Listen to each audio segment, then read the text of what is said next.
Ningún padre quiere que sus hijos la pasen mal. Capaz tu generación o la generación de mis padres no era como que qué me hizo mi mamá o qué me hizo mi papá de chiquita, que ahora yo tengo este trauma o ya tengo esta herida o ya tengo esto.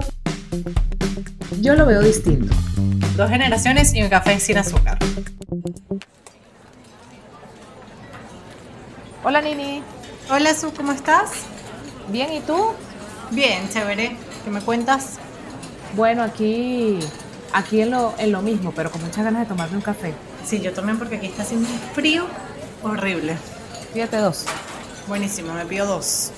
Mira, sabes que quería traer un insight, ¿verdad? Que leí hoy en LinkedIn, que hay un sueño que ahora como que para mi generación y las que vienen, pues yo creo que también influye más en las que vienen, que es el de la casa, el de comprarte una casa. Ok. ¿Por qué? Cada vez, por ejemplo, aquí en España, es más cuesta arriba comprarte una casa, pues porque los salarios, por muchos temas políticos y demás, y entonces cada vez los millennials ven menos ese sueño de comprarse una casa Ok. que anteriormente en tu generación o en la generación de mis padres, todo que ese siempre fue el sueño. Crecieron con ese mismo sueño de comprarte una casa y ahora mi generación es más, mira, ¿sabes qué? En vez de ahorrarme ese dinero y ponerlo en una casa, en una hipoteca de 50 años, prefiero usarlo ahora, viajar, cuidarme y demás. Una de las preguntas que ella hace es Sí. cómo la sociedad va a cambiar con respecto a esto y cómo nos estamos adaptando también cada uno. Entonces eso me cuestiona porque a veces lo que teníamos para este episodio era eso. Si nosotros hubiésemos sido como nuestros padres, haríamos lo mismo, pero la sociedad está cambiando. Es que fíjate, creo que eso es un súper ejemplo, ¿no? Las creencias que se tenían acerca de tener una propiedad o tener una vivienda propia es un buen ejemplo de un elemento sobre el cual tú puedes tener muchas perspectivas, siendo la perspectiva de nuestros padres e incluso la mía, que sí, que tú tienes que tener tu propia casa, versus la de generaciones más jóvenes que piensan, no me voy a endeudar por 50 años. Fíjate cómo tu perspectiva, no, como que tu valor, tu creencia alrededor de tener una casa propia evoluciona de acuerdo a tus propias vivencias, pero también de acuerdo a lo que pasa en la sociedad. Entonces eso hace que uno mire las acciones y las decisiones que tomaron sus padres en algún momento como quizá no las más adecuadas, quizá como algo erróneo, porque claro, tú estás viviendo en un contexto bastante distinto. ¿Qué miro yo? Y te lo digo yo como mamá. Uno quiere que la vida de los hijos sea mejor que la que uno tuvo. Entonces, a medida que tú proporcionas una vida, entre comillas, mejor, porque es mejor de acuerdo a tu propio, a lo que a ti no te gustaba cuando eras pequeño, pero a medida que tú proporcionas un ambiente distinto y lo que en tu mente es mejor, tú le incluyes una cantidad de variables que quizá tú no tenías a tu hijo. Por lo tanto, tu hijo va obviamente a generar un sistema de creencias y de valores que de alguna forma va a ser distinto al tuyo. Va a ser como un 2.0. Exacto. Y claro, como él crece formando un sistema de creencias y valores ligeramente distinto al tuyo, porque yo creo que, digamos, 90% de eso sigue siendo muy parecido, ese 10% te obliga a juzgar. O sea, la verdad es que es inevitable, creo que es parte de la propia condición humana juzgar Las elecciones de esa persona, las elecciones de tus padres, ¿correcto? de tu hijo y de tus padres. O sea, Correcto. tú como madre cuestionas ese 10% que él está distinto a ti. Y yo tengo un 10% con mi mamá, o sea, mi hijo tiene un 10% o Ok. lo que sea distinto a mí y yo tengo un 10% o lo que sea distinto a mi mamá. Entonces, a medida que tú creces y te vuelves mucho más vocal y te sientes más empoderado de tener diferencias con tus padres, porque esa discusión tú no la tienes a los 10 años, no la tienes a los 11 años, mucho menos la tienes a los 15. Bueno, a los 15 creo que ni siquiera le hablas a tus papás, pero digamos que no te sientes suficientemente empoderado para retar las decisiones que tomaron tus padres, pero a medida que tú vas creciendo y vas formando tu propia vida y vas afinando tu propio sistema de creencias, eso te hace cuestionar muchas de las cosas que eligieron tus padres. Y creo que ahí se genera una cantidad de roces y de diferencias con tus padres. Tú empiezas a juzgarlos y te digo, es inherente al ser humano juzgar. Y es el ego y todos queremos no llegar allí, pero es inevitable, o sea, uno Sí, pero siempre no va a juzgar de llega. alguna manera. Sí, pero uno llega y ahí esa es la pregunta, que cómo podemos como hijos también ser un poquito más flexibles con nuestros padres, de entender que en sus circunstancias y en su forma y en su sociedad de ese momento, los ideales de ellos eran los que eran. Ujú. ¿Cómo harías tú para aceptar un poquito más eso? O sea, así sin tanto juicio. Sería mi pregunta. Mira, yo creo que tú lo dijiste. Una cosa es aceptarlo, aceptar que es así y que no va a cambiar, porque la verdad sea dicha, yo no puedo pretender que mi mamá, que tiene más de 80 años, en este momento de su vida le interese demasiado cambiar una creencia que tuvo por 75. No es lógico pensar que una persona va a cambiar su manera de pensar de la noche a la mañana cuando debería estar disfrutando la vida, por ejemplo. Entonces, eso que tú mencionas de aceptar que es así y no va a cambiar, te puede ayudar en el proceso. Aceptar quiere decir aceptar que hay una diferencia de opinión. Let's agree to disagree. Exacto. Let's agree to disagree. Aceptar no quiere decir que yo voy a cambiar la forma en la que yo pienso. Tampoco. No siempre, no siempre, porque como te digo, lo que forma mi punto de vista está relacionado con mis vivencias, con cómo yo crecí, cómo me criaron, las experiencias a las que estuve expuestas. Eso forma mi criterio de cómo yo veo, por ejemplo, comprar una casa o cómo tú ves comprar una casa. Exacto. Para mí eso va a seguir siendo importante. ¿Por qué? Porque es parte de mis valores. ¿A qué le doy yo valor? A la familia. Y hemos hablado, eso lo hablamos en el otro episodio, de que para mí el principio fundamental en mi toma de decisiones es mi familia. Para mí, yo tengo mi creencia de que mi familia va a estar bien siempre y cuando tengan un techo asegurado, ¿sí? Entonces mi decisión es, yo le voy a dar prioridad, por ejemplo, y esto es un ejemplo, ¿no? A tener una casa propia, porque para mí ese es mi sinónimo de bienestar familiar. Ok. Tú no vas a cambiar de idea. Por eso tú quizás dices, no, yo lo que tengo que hacer es suficiente dinero para poder vivir en la casa que yo quiero cuando me dé la gana y alquilarla. Sí, sí, sí. O sea que mi otra pregunta es, esas decisiones, porque mientras más grande te haces, más cuestionas todo lo que viviste también. O, bueno, o por lo menos yo siento que ahora una de las cosas de nuestra generación es cuestionar mucho lo que hicieron mamá y papá. Ok. Siento que eso no existía antes, porque ahora hay más información, porque ahora, bueno, hay mucha más gente formada como psicólogos, hay mucha más introspección, o al menos eso es lo que yo percibo, y que cada vez más las generaciones que venimos estamos cuestionando muchísimo más todo lo que nos hicieron nuestros padres mientras crecíamos. Por ejemplo, castigos, por ejemplo, disciplina, ese tipo de cosas. No, ni siquiera, no te diría castigos, pero, por ejemplo, hablando de lo mismo de las casas, Ujú. a uno de los insights que yo llegué en algún momento con mi psicóloga fue que mi mamá y yo nos mudamos varias veces cuando yo era pequeña. O sea, yo me acuerdo de mudarme alrededor de 4 o 5 veces en 10 años de edad. Hasta que, bueno, ya ellos compraron la casa, todo. Y me acuerdo muchísimo que mi cuarto siempre cambiaba. Siempre había una decoración nueva, siempre había algo. Y eso yo me lo cuestioné muchísimo porque, claro, después yo también necesitaba como esa necesidad de cambio, de viajar, de todo.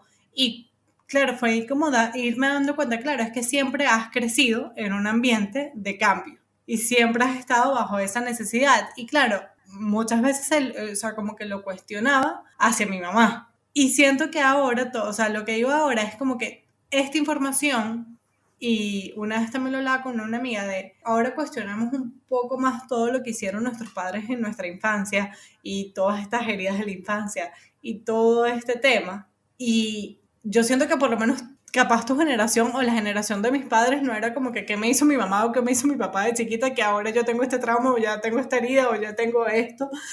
¿Y cómo es eso? O sea, ¿por qué hemos llegado hasta ahí? ¿Y cómo hacer que no se emitan tanto juicio? Porque claro, ellos hicieron lo mejor que pudieron, o sea, con las herramientas que ellos tenían. Esa es como una máxima, ¿no? Tú no puedes no es justo juzgar porque cada quien tiene la situación que tiene en el momento que la tiene. Entonces, back to you, lo que tú dices. Tú haces lo que puedes con la información y las herramientas que tienes en ese momento. Y eso pueden ser herramientas de conocimiento como pueden ser herramientas económicas. Y a lo mejor tu mamá quería haber tenido una casa, pero en ese momento no podía y lo más que podía hacer era mudarse 150 veces. ¿Quién sabe? Ahora, ¿qué miro yo cuando tú me haces esa pregunta de por qué mi generación juzga más a los padres que la tuya? Porque hay mucho más conocimiento acerca de, yo creo que es salud mental. Para mí todo esto viene con la generación de mi mamá y antes. Era muy raro el tema de pedir ayuda desde el punto de vista mental, psicológico, de ir a terapia, etcétera, etcétera, etcétera. De hecho, todavía hay mucho de eso, pero está mucho más normalizado que tú vayas a terapia y hables de tus problemas porque obviamente necesitas a alguien que sea más competente que un amigo y que tú mismo para resolver tus problemas. Entonces, ahí está toda esta línea de traumas de la infancia y mirar hacia atrás, hacia tu infancia, hacia la forma en la que fuiste criado, para entender por qué hay cosas que te molestan, por qué tienes triggers, por qué te dan ataques de ansiedad, etcétera, etcétera. Obviamente, al mirar hacia atrás y al mirar a tus traumas de tu infancia, pues ¿quiénes eran los participantes de tu infancia? Tu papá, tu mamá y tú. ¿A quién tú vas a cuestionar? O sea, no vas a cuestionarme a mí, que nunca llegué allí. Vas a cuestionar a tus padres. Sin embargo, hay que mirarlos. O sea, ningún padre, eso te lo puedo decir yo, Nina, ningún padre quiere que su hijo crezca con un trauma. Exacto.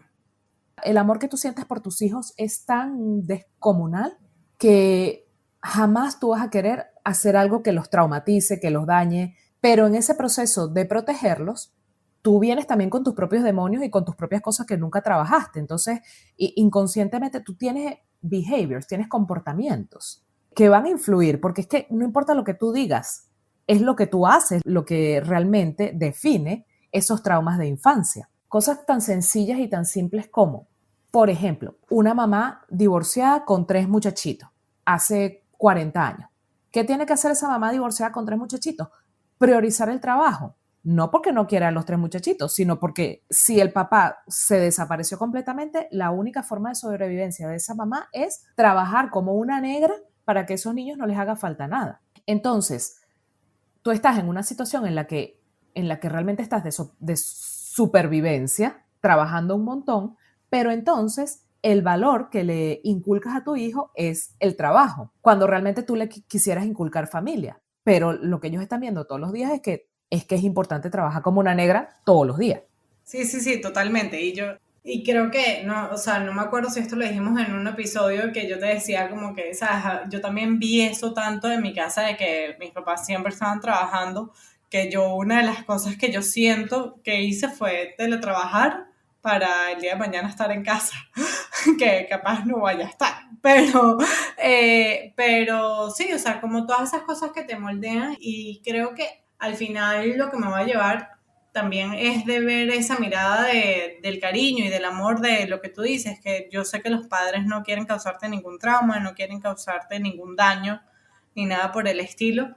Y creo que lo que más me llevo es eso, de esa mirada desde el amor que ellos sienten por nosotros, tratar de no juzgarlos y decir, bueno, capaz sí, se haría lo mismo. Yo creo que muchos de nosotros haríamos lo mismo, Nina. Uno tiene que ponerse en los zapatos de ellos, de cuál fue su infancia. Muchos de nuestros padres, por ejemplo, también vienen de padres separados o matrimonios que eran absolutamente disfuncionales, pero por apariencia, sociedad, etcétera, etcétera, esa gente se tenía que quedar casada. Entonces tenemos muchos de nuestros padres crecieron en un hogar que estaba roto, pero no había divorcio. Entonces, si tú estás expuesto de niño a una mala relación de tus padres, quizá eso te lleva o a que tú le pongas extremado valor a mantener un matrimonio o a que no te importe y que prefieras estar divorciado que en un mal matrimonio. Por ejemplo, mi mamá. Entonces, digamos, lo que te quiero manifestar es que yo no sé qué tan distintos hubiesen sido mis decisiones estando en la misma situación que mi mamá cuando yo tenía 4 años y ella decidió divorciarse. No creo ni siquiera, de hecho, nada más tomar la decisión de divorciarte hace 40 años con mi hermana y yo, 2 gemelitas de 4 años y mi hermana mayor que tenía 10. O sea, imagínate tú lo que puede haber representado para una persona hace 40 años divorciarse. Y al final tienes que honrar cómo esta mujer o este padre, esta persona, en esas condiciones toma estos saltos de valor, porque realmente fue una cuestión de valor absoluto, de decir, bueno, no importa, pero yo quiero estar físicamente y mentalmente mejor, y esto lo voy a hacer a través de, por ejemplo, separarme. Ese es uno de los ejemplos. Pueden ser millones de cosas. Puede ser incluso el tema de comprar la casa. Yo entiendo, si tú te estás divorciando con 2 muchachitas de 4 años, ¿cuál es tu prioridad? ¿Comprarles una casa? ¿Sí o no? O sea, es lo más lógico que puede pasar. Y recuerda que compartes valores. Entonces, las cosas a las que tú le das valor hoy, hace 20 años, quizá hubieses tomado exactamente las mismas decisiones. Yo no sé si hoy tú tomarás las mismas decisiones, pero en aquel momento probablemente sí. Exactamente, no, y yo creo que también hay darle también un poco como la vuelta para nuestras generaciones que ahora van a ser mamás, también darle la vuelta de así como nosotros tomamos estas decisiones hoy en día por los contextos que tenemos, también entender el día de mañana que si nuestros hijos las toman totalmente distintas es por las situaciones y el contexto en el que ellos también lo están viviendo. Mira, ¿qué es lo que pasa? Yo no pienso que está mal retar las decisiones de tus padres o las decisiones de cuestionarlas. Yo no creo que está mal. El problema es que como hay esa jerarquía de que yo obedezco a mi padre o a mi madre, ahí es donde entra el conflicto. Primero, porque a ti como adulto te da cosa retar o cuestionar a tus padres, pero también te sientes que ya soy un adulto y debería poderlo hacer, y nuestros padres todavía nos ven como unos niños que debemos obedecer. Total. Ahí es donde entra todo el choque, porque claro, yo entiendo una mamá a la que un hijo le dice, esto lo hiciste mal, estás equivocado, te va a decir, pero si yo te parí, ¿cómo me vas a venir a cuestionar esto? Yo te parí, te eduqué, tú eres lo que eres por mí, en gran parte, ¿cómo me vas a cuestionar las decisiones que yo tomé? O sea, si yo hubiese tomado otras decisiones, quizás tú no estuvieses donde estás. Y por el otro lado, es uno ya grande, dice, ok, yo eso lo entiendo y lo agradezco, pero yo lo hubiese hecho distinto. Exactamente, sí, 100%. Pero bueno. ¿Qué nos llevamos? Yo creo que importantísimo el tema de aceptar que las personas toman las mejores decisiones con las herramientas que tienen en el momento en que están. Eso hay que aceptarlo. Hay que aceptar que hay creencias que no van a cambiar. Y cuando vamos a jugar, porque es imposible no hacerlo, es entender que esas decisiones se tomaron con tus mejores intereses en mente. Exacto. Sí, yo creo que ahí verlo, como siempre he dicho aquí, es con esa mirada del amor y con esa mirada del cariño. Y de la compasión, o sea, nadie quiere, ningún padre, créemelo Nina, ningún padre quiere que sus hijos la pasen mal. Exacto. Bueno. Bueno, mi querida, a mí se me acabó el café. Vámonos. Chao, hasta la próxima. Chao. Yo lo veo distinto. 2 generaciones y un café sin azúcar. Idea original, producción general y conducción de Susan Pérez y Nina Páez. Diseño de producción y edición, Leo Ñani. Síguenos en Instagram y Spotify como @yo lo veo distinto para que no te pierdas ningún estreno. Gracias por escucharnos.